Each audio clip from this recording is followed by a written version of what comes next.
right, this is episode 5 of Dope Nostalgia, a 90s music-centered podcast. And if you're joining us for the first time, hi, I'm Naomi Carmack. I'm your host. It's good to be with you guys today. We have another great interview I had with Nehemiah Heald, who was the lead singer of the Bahaman group Baha Men, back before the big hit came out. He had so much to tell us about the band, about everything that happened during that time, and all of the amazing things he got to do with his career and what he's doing now. So we're going to share that interview with you right away. One note is I'm really glad I got this interview. It was totally worth it. He's a wonderful guy. But my phone bill, on the other hand, I would say I'm very disappointed in a certain phone company. They say that you spend most of your life arguing with utilities companies and then you die. That's kind of how I felt. I spent half an hour on the phone arguing with TELUS after I had purchased an international calling plan so that I can call people and do these interviews. And they decided to charge me full price for the call. And so I fought with them, and then I got them to knock it down to half off.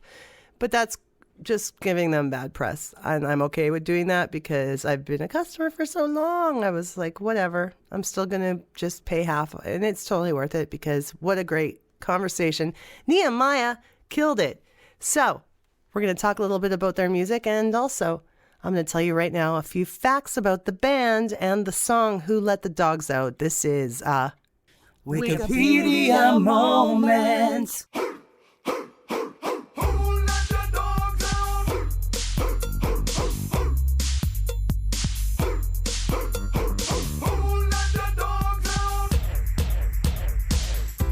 The Baha Men are a Bahaman band playing a modernized style of Bahaman music called Junkanoo.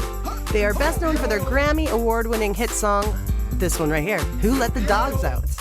The Baha Men formed in 1977 as a band called High Voltage, initially playing disco and funk.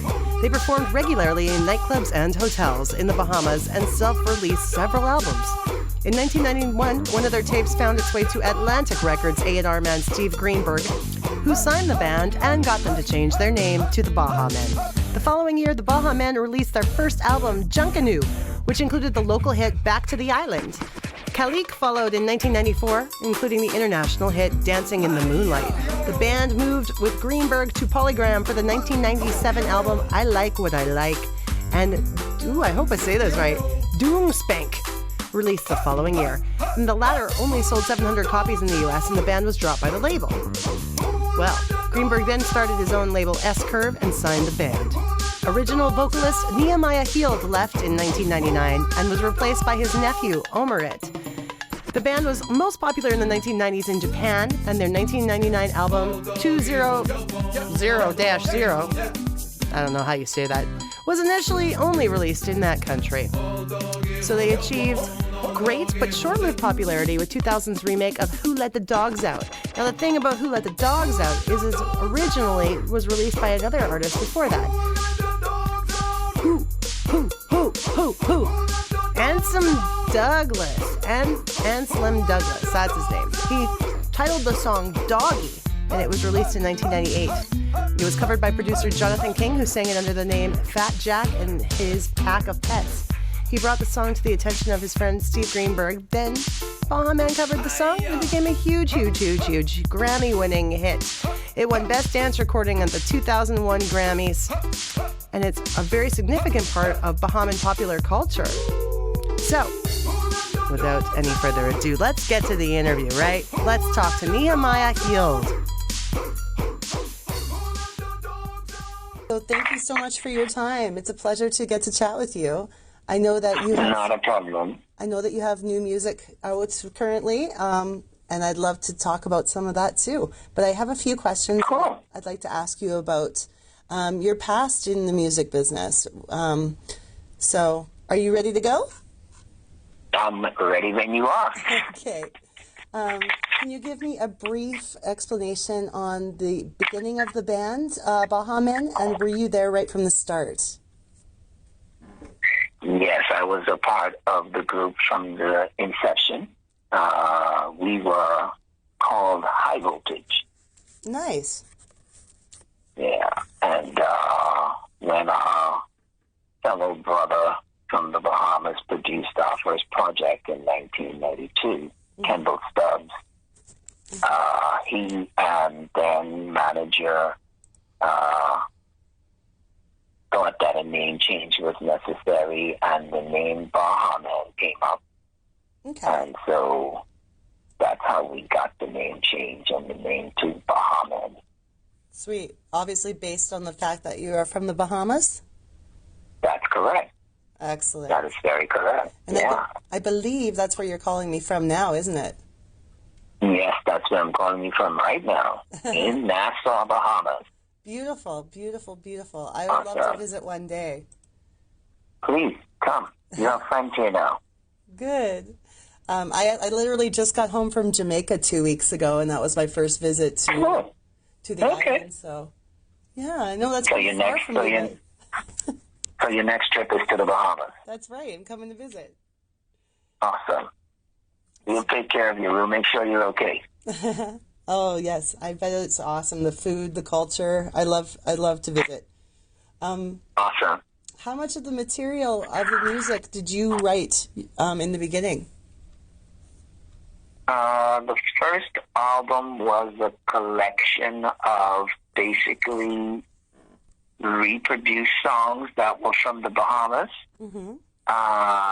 What it was we were trying to achieve was kind of introducing music that had become so popular in the Bahamas over the different decades or generations. We wanted to introduce it to a new generation of Bahamians. And so most of the songs on the album, the first album titled Junkanoo, would have been songs that were previously released in the Bahamas. Okay. There was one, I think there was probably about maybe one new song that was unreleased. Mm-hmm. And I think that was Mo Junkanoo. I believe that was the only one on the album. I can't remember, but I think it was the only one. Come on. Yeah. Gotta do it. Go back to the island, boy.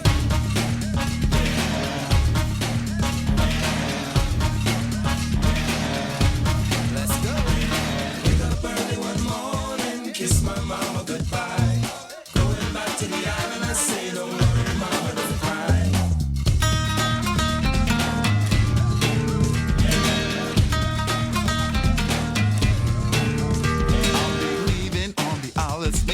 I sure hope that she's still able. So this evening round 5 o'clock, I'll stand at her bow and see the dock. Out in the field from dawn till dusk, swimming in the blue pool is a must. That island where I was born, the first thing I'll do is roast some corn. Wake up early one morning, kiss my mama goodbye.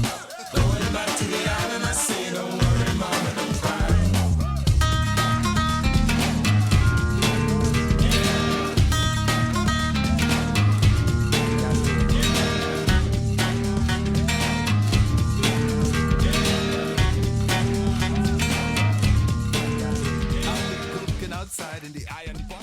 So everything on there was done by older Bahamian artists who recorded songs. They got some radio airplay, but that was about as far as it went. Right. Okay, so so a lot of traditional music, of course. Yes.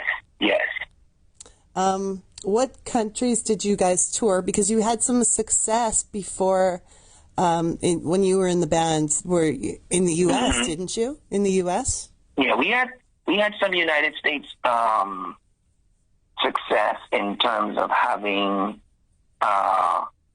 national #1 songs in different cities in the United States. We've always had great releases here, made it really big in the Bahamas. And then our music went, kind of transition in Japan.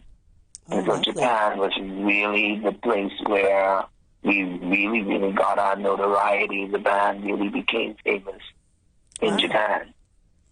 Yeah, so to the point where every album that was recorded up to Who Let the Dogs Out was either a gold or platinum album. That's fantastic. Yeah, that was a pretty good drive. Did you have a chance to go visit Japan while it was hot? Yeah, we toured Japan every year from 1994. I left in 1998. Yeah.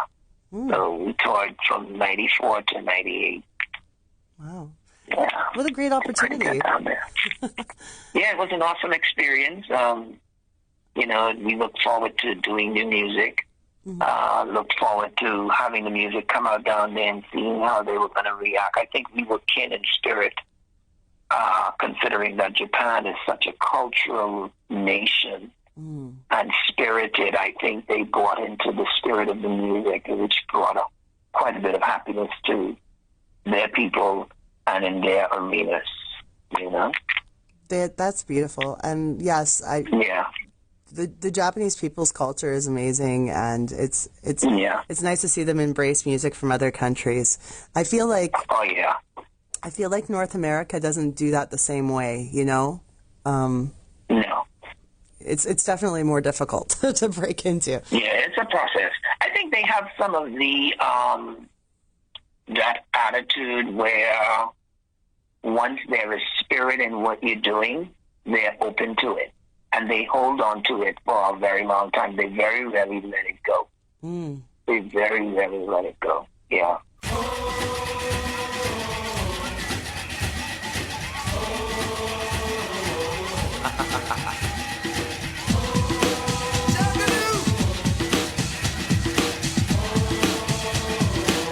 We get it almost every night, and when that moon gets big and bright, it's a supernatural delight. Everybody was dancing in the moonlight. Whoa. Yeah. Everybody here is out of sight. They don't bark and they don't bite. They keep things loose, they keep things light. Everybody was dancing in the moonlight. Dancing in the moonlight. Everybody's feeling warm and alive. It's such a fine and natural sight. Everybody's dancing in the moonlight.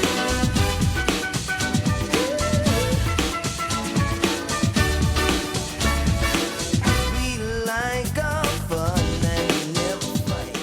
Yeah, so like that's obviously like in the mid 90s. Now I understand that you did leave the band, like you said, in 98. What was I did go back and record. I did go back and record another project in 1999, but I didn't get to tour that particular. But I'll get to that. We'll talk about that. okay? What are you going to say? I was just going to say, you left the band. Obviously, the one question that is probably asked to you a lot was obviously the big hit, "Who Let the Dogs Out" comes out. Was it that year or the next year? It was like 2 years later. Okay. Yeah, like 2 years later, going on 2 years later, yeah. How did you feel about that happening? And did you have any regrets about leaving when you did? Oh, no. I celebrated with them. One of the great things about them finding American success, because it wasn't like the band didn't have success before Who Let the Dogs Out. I think we had a better...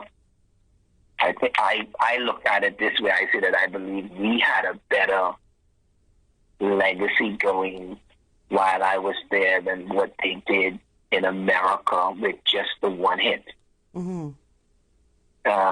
So outside of that, my nephew was there as one of the lead singers on the Who Let the Dogs Out project. So that in itself was kind of, you know, great for me to experience that and have him experience it from the American side, because I don't know if he'd ever had the opportunity to go to Japan. Right. You know, so we had a very successful career in Japan. We had some ups and downs in America, but when they had the Who Let the Dogs Out hit, I was asked to sing the song. I told the producer at that time. I don't want to do it because I was on tour with Lenny Kravitz at the time. Oh, really? So it was kind of difficult for me, yeah. And how did that get lined up? Like, how did you get involved with Lenny? Lenny Kravitz produced Sunny Day, which was on the second album of Baha Men in 1994. Mm. And in 1995, he approached me about coming to sing with him as a background singer, but I told him I couldn't do it because I was the lead singer and the only lead singer of Baha Men. Mm-hmm. And I didn't want to do that. So I told him, no, this happened at Compass Point in Nassau, Bahamas. Mm-hmm. And I told him I couldn't do it. And in 1998, I just felt like I'd done everything that I could do with Baha Men, mm-hmm. not knowing that Lenny still felt the same way he felt. So they were scheduled to do a meeting on a Wednesday with Saul Kirshner, who was the president of Atlantis in Nassau, Bahamas, or Paradise Island, Bahamas. Okay. And that same day, Lenny gave me a call and asked me if I wanted to audition. It was a great opportunity because I'd already told the band that I was not going to be returning to the band after we would have been finished with the Japanese tour for that year. So I ended up, he told me to just come over for one day. If things work out, we'll see what happens. If it doesn't work out, I'll fly back home for after the 1 day of doing my auditions, Mm-hmm. That ended up being 3 months, and from 3 months to 5 years, basically. So, yeah, that was pretty cool. That's incredible. So when you were with Lenny, were you, because you were a vocalist, what were you doing? Mm-hmm. Were you playing instruments as well? No, I was a backing vocalist and playing some percussive instruments. Excellent. Yeah. I really enjoy singing backing vocals because there's something really fun about doing harmony, something beautiful about it. Mm-hmm. Yeah, and one of the great things about it was I got to do it with him, mm-hmm. just the two of us for about 2 years. So I was just basically doing a top note on top of what his lead was, and then we brought in another guy. What started out with 4 persons ended up being 1. And so was that... Go on. Sorry, was that on recordings as well as live performance? Yeah, I did quite a bit of... I did the Lenny Kravitz live project, the 5.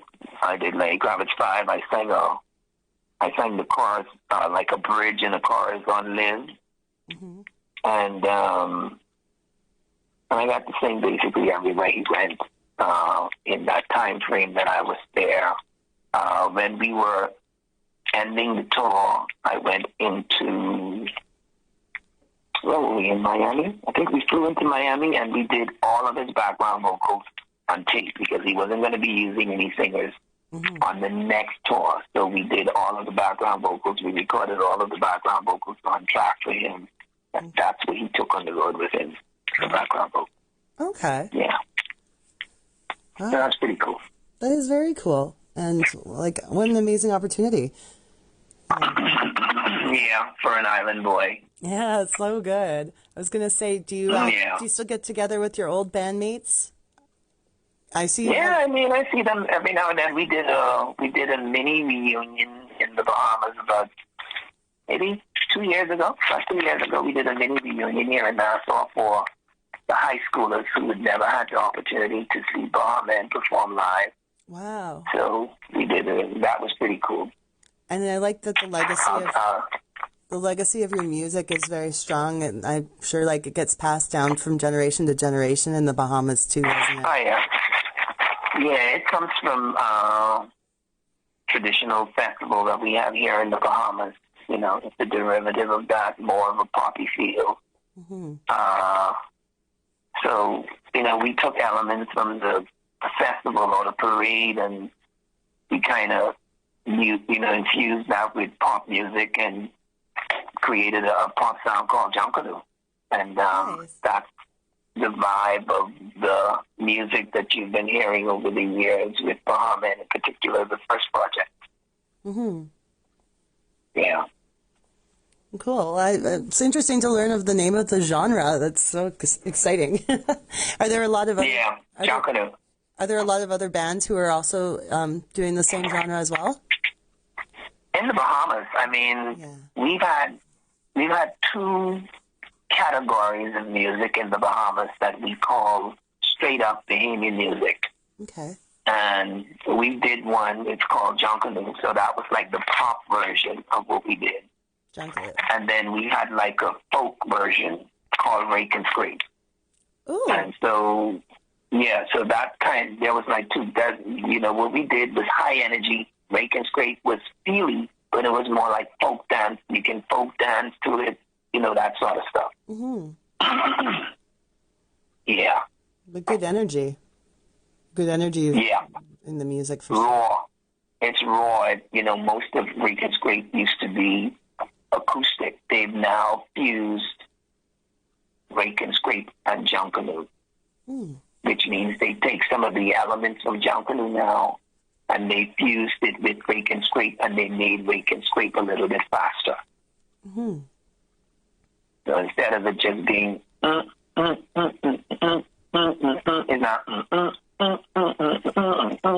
it's like a faster version of what we would call is Rake and Scrape. I love it. Yeah. Okay. So, now, have you been to Canada or just... Yeah, I was in Toronto. I've been to Toronto. Cool. Been to Toronto a couple years ago, 2016, I think. Yeah. Have you experienced snow? Twice. Have you experienced snow before? Have you No. seen the snowfall? Yeah. You're not missing anything. No. You guys are cold. Very much. Very, very You much. guys are cold. We've only got maybe, 2 more months of this, and then we're good for I the sun will come know. out. We have friends in Toronto, and we talk with them, and wow, they send us photos of what the yard looks like, snowed in. I'm like, Jesus, man, how y'all do it? There's nothing I told them they can enjoyable come and. about that. I told them they can come and. I told them they can come and stay with us for 6 months out of the year. Oh, yes, of course. Well, I know where I'm planning my next trip. Definitely come and see you. Come be with us for the next 6 months. That's fine. That's cool. After these messages, we'll be right back. Make sure you talk to our good friends Adam and Brian down at Analog Brewing. They're the official beer of Dope Nostalgia. They're at 8620 53rd Avenue. You can catch their tap room open from Thursdays through Saturdays, 4 till 11. Enjoy $6 pints at an everyday low price of $13 for a 4-pack of retro styles. That's Analog Brewing, the official beer of Dope Nostalgia. You're Stonehenge. Pure genius. Those Earthlings, they still haven't figured it out. Yeah, probably never will. I'll tell you something, though. Your pyramids, a classic. But the best, sir, the best is how you get that soft flowing caramel into the caramel bar. Wait a minute, that wasn't me. I thought you did that. It wasn't me. If you didn't do it and I didn't do it, then who was it? Tell me about your current project, because you just released some music, didn't you? My stuff is going to be released online on the 7th of February. Once I get your email address, I'll kind of connect you with some of the music that I've done over the last. But I've been in ministry for the last 12 years. That's wonderful. And I've been releasing music. That's affiliated with ministry, gospel music to a large degree, and conscious music. So I'll kind of connect you with a little bit of that. But I've been doing it in and out. This is my first release for 2020. I'm really excited about it. It's, kind of talking from a biblical perspective on how, the leader, or what I call, the song is called My Shepherd, relates to the follower, Mm-hmm. So, yeah, I'm kind of trying to just give some insight on how, when you get to that point and you don't understand when you go in. You know, your leader has all the answers that you need to get you to the next phase. Yes. Yeah. I would love you to send me some of that. So I'm very definitely excited. going to do that. I'm very excited. But send me an email. I'm very excited to hear you're doing gospel music, as I'm a Christian myself. My Awesome. Yeah, my family. I was born in to two grandfathers who are pastors. Great. So yeah. No, that's very exciting to know that, Good stuff. you're in the ministry. Oh, okay. You're going to love my stuff. I think you're going to love my stuff. Cool. Yeah, I love my stuff. So I'll make sure you get all of them. Lovely. We'll spread the good word, Yeah, make right? sure you get all of them. Definitely make sure you get all of them. I do. Yeah, this one is different. Yeah, no, and so that means you'll also be sharing some of the music you've done over the last few years too. Yeah. Because what I'll do is if you have some of it up on Spotify, and I can make a playlist and I can share that as well. Awesome, not a problem at all. I'll send you all the stuff that I've recorded over the last 12 years. I did some solo projects before I got into ministry. I can connect you with those also. Wonderful. Oh, I'm so excited. Yeah, so you get everything. This is Nehemiah's latest single called My Shepherd.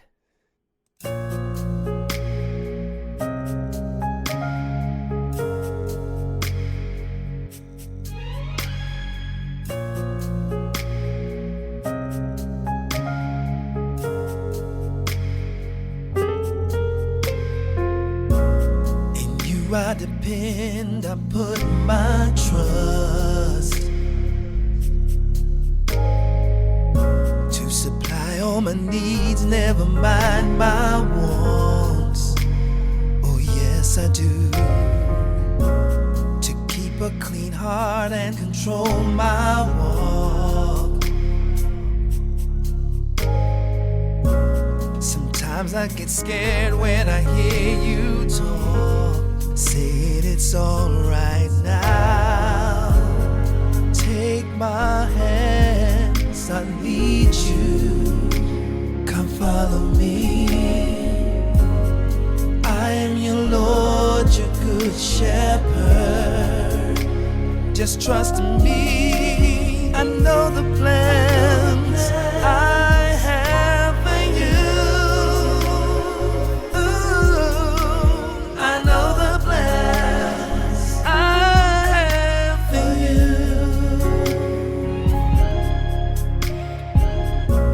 Sometimes it feels like I'm the long lost one. I tend to forget just who you are, my Lord and Master. I trust that you know what's best for me. Oh yeah, oh yeah. Wherever you lead, I believe it's best for me. It's best for me. Take my hands, I lead you. Come follow me. I'm your Lord, your good shepherd. Just trust in me. I know the plans I have for you. Ooh, I know the plans I have for you. I now believe you created everything. All I have to do is let you lead. Lord, I put my trust in you, for you have the master plan. Only you can take me higher. I know you won't abandon me. Oh, yeah, though I walk through the valley of the shadow of death, I will fear no evil. For you are with me, your rod and your staff, they comfort me. Oh, you prepare the table before me in the presence of my my enemies. You anoint my head with oil. My cup's running over. Surely goodness and mercy shall follow me. Oh, all the days of my life, all the days of my life, I will dwell in the house of the Lord, in the house of the Lord forever.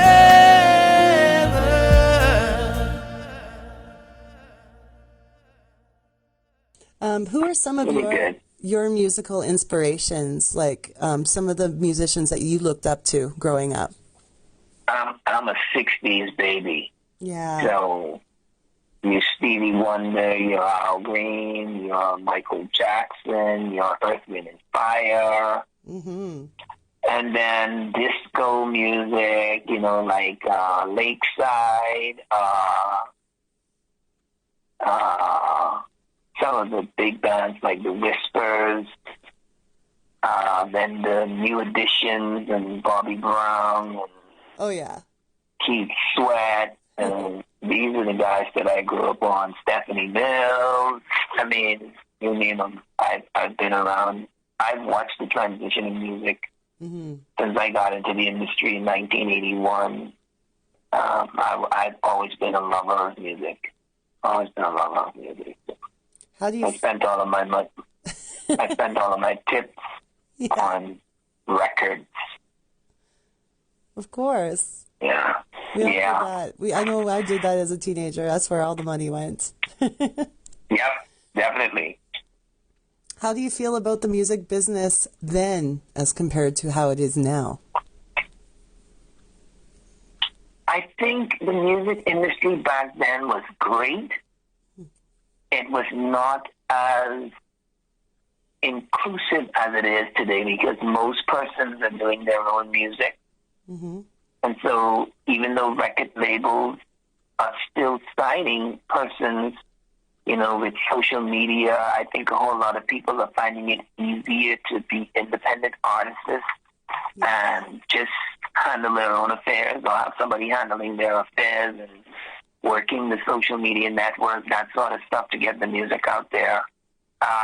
But it was, you know, outside of the record labels basically taking a lot of advantage of musicians that were coming in. Excuse me. You know, the music industry back then was great. I mean, sometimes you can get a big hit as an independent, but you don't have the financial backing to tour the project. You know, and so that puts a lot of the independent artists in jeopardy. So they go, you know, sometimes you're going out there with a loss. That's true. You know, sometimes you're going out with a loss and, you know, it's not guaranteed because you don't have the big record label machinery to work your project. You know? Yeah. Yes, but it is nice that you can do so much yourself now. But exactly, it's harder. I think it's still harder to gain interest because there's so much of it out there on YouTube. Yeah. That it's hard to be the one who stands out. Yeah. I mean, you just gotta keep pushing, you know, like for the younger guys with me, what I tell them is you just gotta do what you do. I mean, we didn't have the time to put out a single every month. No. Today, these guys, they have home studios that are doing really great productions. And so these guys, they put out an album, they put out a single almost every month. You know? So, crazy. I mean, we put out one single and, you know, people would be in anticipation of the album, you know, months later.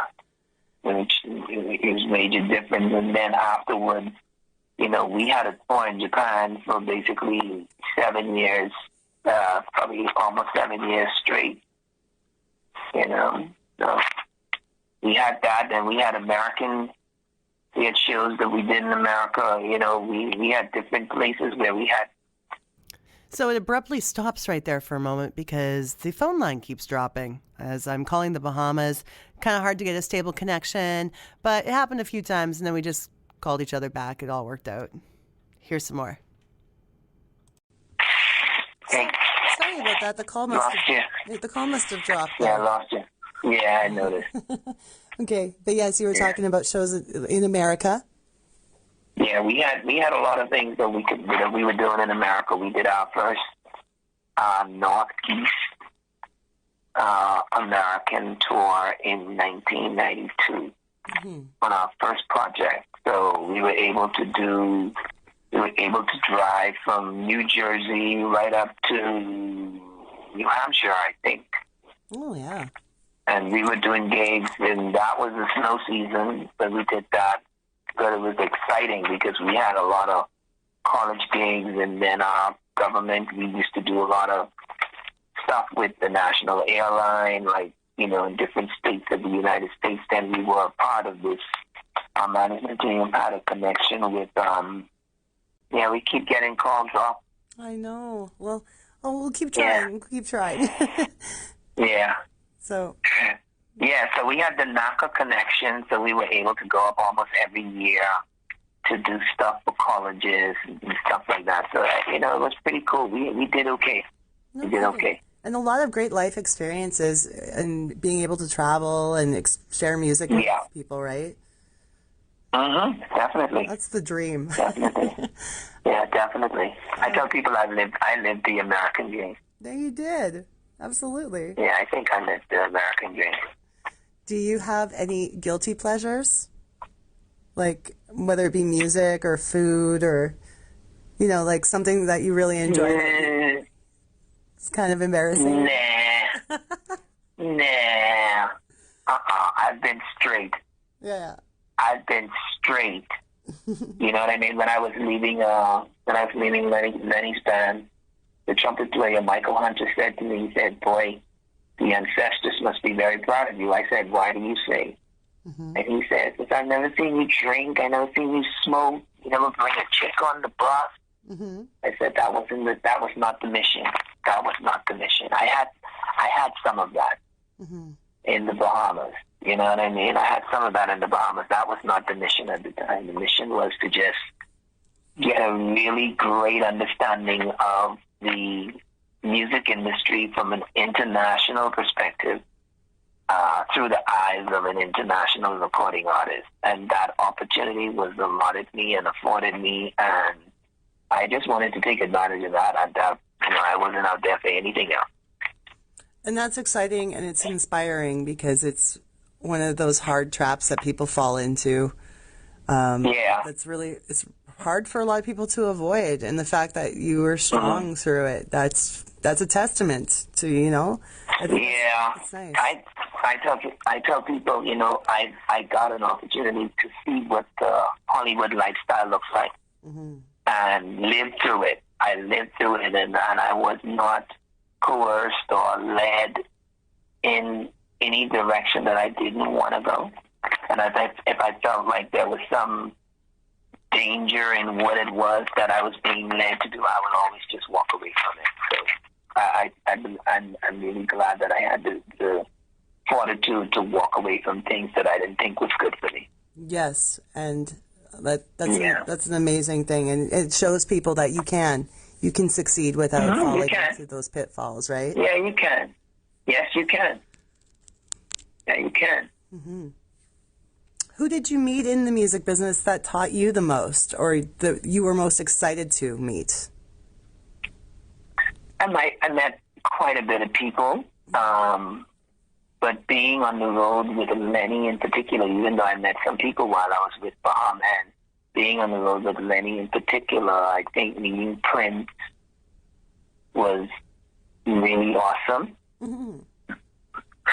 And Denzel Washington, Lawrence Fishburne, Cicely Tyson, cool, quite a bit. Really, really. Sherman Hemsley was the first act that I met. We were in Vancouver, and I met him on that first night. I loved him. Oh, Mr. Jefferson, love him. Yes, exactly. So it was really a great run. But what traveling with Lenny did was it gave me the opportunity to, on my days off, I would spend most of my days in Barnes and Noble. So I'd be in there reading basically all day. And after a couple of years, I got into actually producing. And so I had a system that I took that was on the road with me. And whenever we had like a 2-3 day layover, I'd be in my room just writing music, you know? So that gave me my experiences in terms of how the industry works and having an opportunity to just hear conversations being had, that sort of stuff, and reading, you know? So it was good for me. No kidding. Oh, this is great. Yeah. Do you have any causes that you feel strongly about? Any charity work that you've put your effort into? Well, my big drive now is couples. I've been motivated by couples, and you know, most of the music when I'm not in ministry is geared towards, you know, giving couples an opportunity to spend time together. Because so many people, they get in relationships, they get married, or they're just in a good relationship, but there's no kind of life for them outside of the home. So what we've been doing is we've been doing a couples night of love every year for the last 7 years. We had a break in between, and then we started again. But you know, we're going strong now, and that's been my passion. My passion has just been, you know, as much as possible.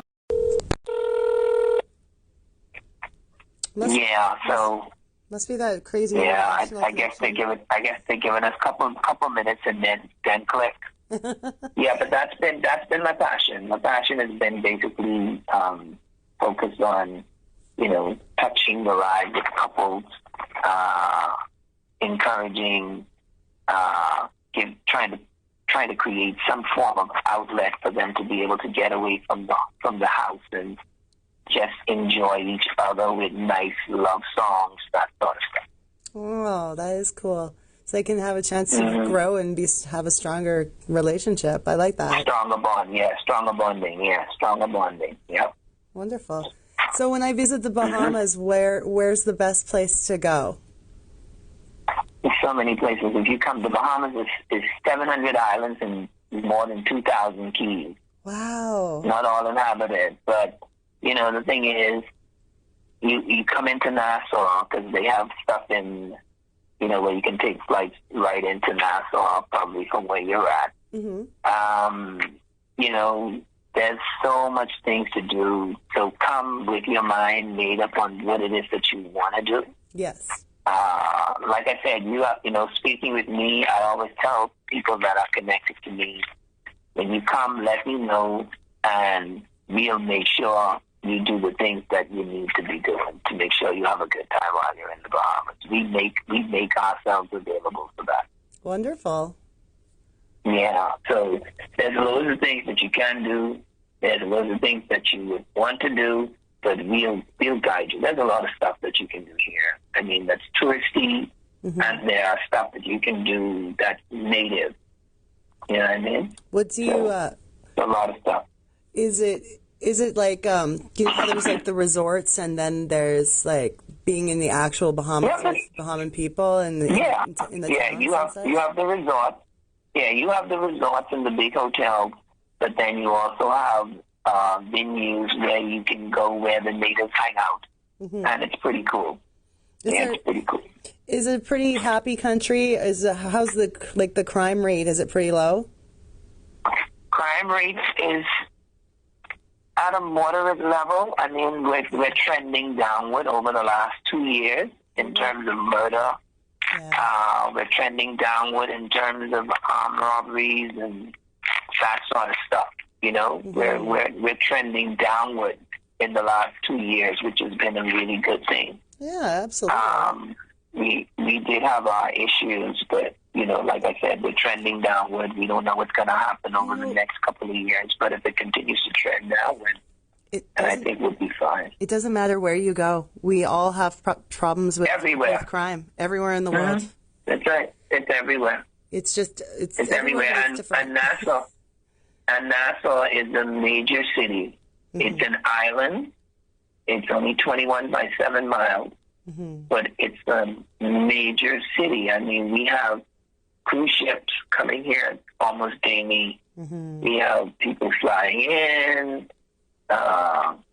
You know, it's a major city. And I love that ocean life because where I live in Canada, it's a 12-hour drive to get to the nearest ocean. Really? Yeah, where I live, it's so landlocked. So every time I get the chance to come visit the ocean, I'm just in love with it. Oh wow, great! You're gonna love them. You're gonna love Nassau. Yeah. You enjoy Jamaica. You're gonna love the Bahamas even more. Oh, it's been a pleasure to talk to you today, and I can't Same wait here. to connect with you more. And I'm sorry the call Please keeps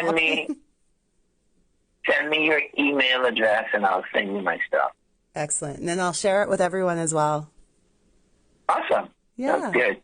And God bless I'll you. send you my, Thank you. Thank you God so bless much. you too. Thank you so much. Yeah. And hopefully we'll chat again.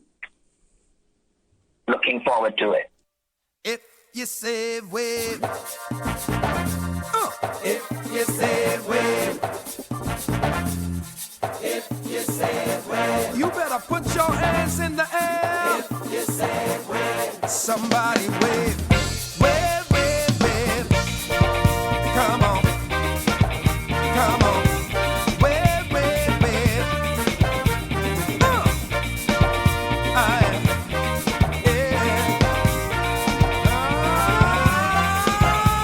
Give me one more hallelujah before I go. Give me one more thank you, Jesus, before I go. Give me one more glory, glory, and praise the Lord. Come on, give me one more hallelujah. Let's honor God. Watch this. Just the other day. I cannot wait to go to the Bahamas now. I get to go and hang out with Nehemiah, check out the sights and the sounds and the food and everything. Yeah, that's a goal for sure. What a great guy. Fantastic interview. And he's doing some amazing music too. So I'm glad we could share some of that with you. We're going to do one more Baha Men song here, just a clip of one of their other songs that was a fairly large hit for them. This one here is called Move It Like This. Hey, yeah, this Baha Men, and we gon' kick it like this. We gon' keep you moving from the dance floor. Move it, man. I can shake it like that. Can you move it like this? I can shake it like that. Can you move it like this? I can shake it like that. Come on, ladies, rock the party. Shake your body, everybody. Come on, everybody, let's move it all night. Gonna take you back to the old school. Can you feel the vibe? Let's dance to the rhythm and let me see you wind your waistline. Jump back and do the twist. And the electric slide, yeah. Can you move it like this? I can shake it like that. Can you move it like this? I can shake it like that. Can you move it like this? I can shake it like that. Come on, fellas, rock the party. Shake your body, everybody. Let's get funky to this new sound. See, we gon' get on the floor and do it like that. Can anyone do the trouble bump like back in the days? Yeah, we thought we'd bring it to ya. Baha Men, keep it grooving. Yeah. Well, I can see everybody on the floor doing the running man. Do the mashed potato. Or walk the Philly dog if you can. Can you move it like this? I can shake it like that. Can you move it like this? I can shake it like that. Can you move it like this? I can shake it like that. Come on, y'all, let's rock the party. Shake your body, everybody. Remember back in the day? Thanks again to my guest, Nehemiah Heald. Check out all his tunes. You can Google him, find out what he's doing next. And we're going to sign off for today. Next episode, it's probably going to be decided yet who you'd like to talk to or talk about. We have a few interviews that are still coming up in future episodes, such as Simone Denny from Love Inc. and Sonny Greenwich Jr. from Boot Sauce. Love Inc. and Boot Sauce were both huge acts in the 90s from Canada. It's going to be so awesome, those shows coming up real soon. And if there's an artist out there from the 90s that you want to talk about, especially obscure ones, because that's what I really thrive on here. That's where the juicy details are. I'm going to get them on if I can. We're going to try to approach some more people for interviews. It's been amazing so far. The list of artists that I have compiled for this podcast going forward is huge and it's extensive. We're going to be talking about so many great tunes from back in the day. Let us know. Give us a shout. I'm going to give you all the information to contact us right after this. And we'll see you guys soon. Take care. Hit up our Instagram, dope_nostalgia. You like Twitter better? That's cool. Nostalgia Dope. Or shoot us an email, dopenostalgiapodcast@gmail.com. This podcast is licensed by SOCAN because we believe that artists should be paid for their work.